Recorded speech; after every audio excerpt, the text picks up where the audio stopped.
My grandpa spent the final years of his life at Ebenezer Ridges, a care center that offers living accommodations to elderly residents with a variety of needs.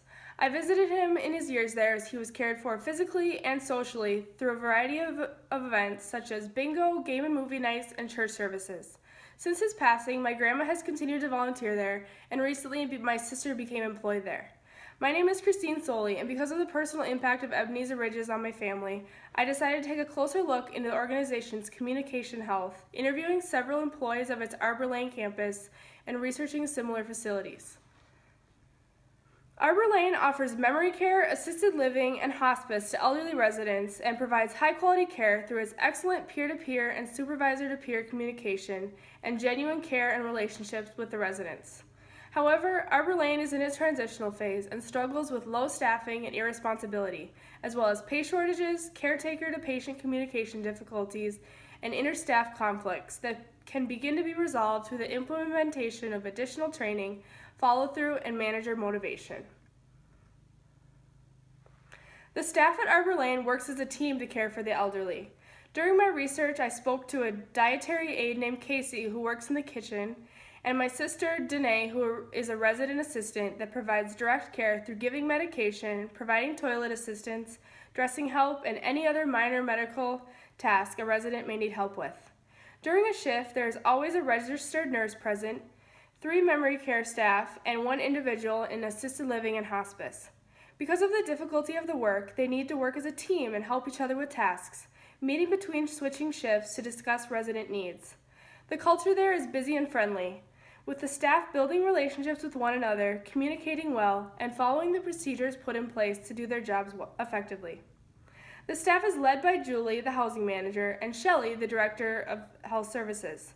I spoke to both of them as well and learned that Julie manages the building and Shelley falls right beneath her and manages the nursing staff, meets with families, and steps in as a nurse when needed. They both describe their leadership style as democratic because they look for input from their staff but still enforce policies and procedures as needed. They lead by example, which I would categorize as team management since they emphasize both the task of resident care as well as relationships among employees. Julie and Shelley seek continuous communication with their staff by making rounds every day and texting or calling those they do not see. Everything Julie and Shelley said about themselves was backed up by Danae and Casey, who described them as being caring and democratic as well. The leadership at Arbor Lane is concerned with both the residents and the staff, building relationships by making face-to-face communication a priority.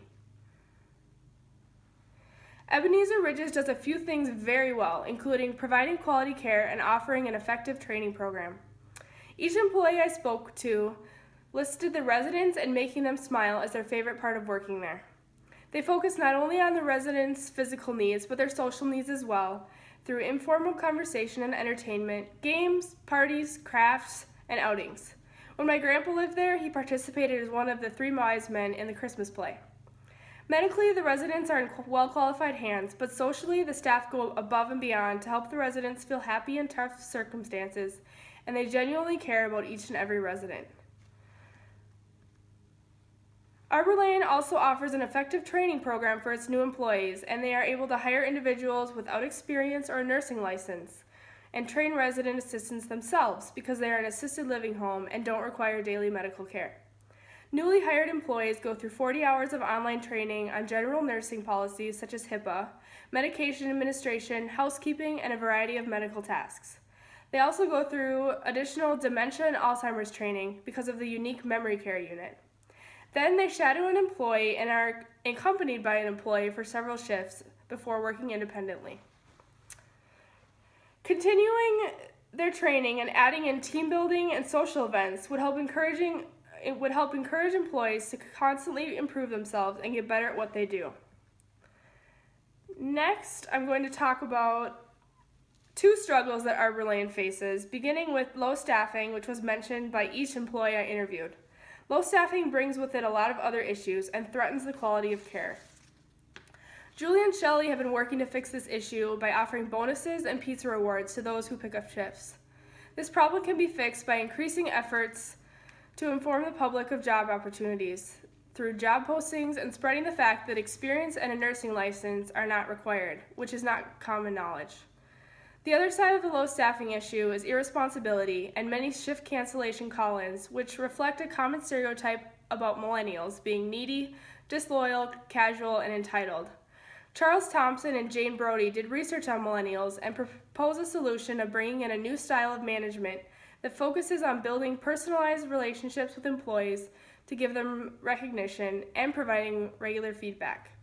Another riskier approach is to begin experimenting with consequences for canceling shifts, such as tallying them up to reach a disciplinary meeting with a supervisor, or eventually termination. Another thing to keep in mind is that the quality of workers is more important than quantity, and the focus needs to be on keeping the staff that are truly passionate about working with older adults. The second problem I'm going to address is the occasional issues with poor conflict resolution and gossip. Julie and Shelley both advocate assertive confrontation and communication when it comes to conflict, but this has not been happening among the staff at Ebenezer, and instead gossip has become an increasing problem. Gossip can be a good thing when it brings a sense of belonging, but it can also disrupt work and lead to negative attitudes, conflict, and bad interpersonal relationships. Gossip is impossible to eliminate and should instead be controlled by managers, continuing to lead by example, addressing issues in meetings, and including informal communication and assertiveness training to help nurses feel comfortable expressing their feelings. This problem will never fully go away, but patience and additional reminders and training can help lessen conflict and harmful gossip. Low staffing, communication difficulties between staff have harmed Arbor Lane's communication health. Change requires patience and dedication, but can be sped up by including additional communication training, check-ins, and increased manager affirmation. As a whole, the Arbor Lane campus of Ebenezer Ridges has mastered the formula of providing excellent services to the elderly through positive communication among leadership and employees, and a staff that truly cares about the older adults living there. Knowing how to focus on maximizing the staff that they have can help the organization thrive and continue to serve the aging community for years to come. Thanks for watching.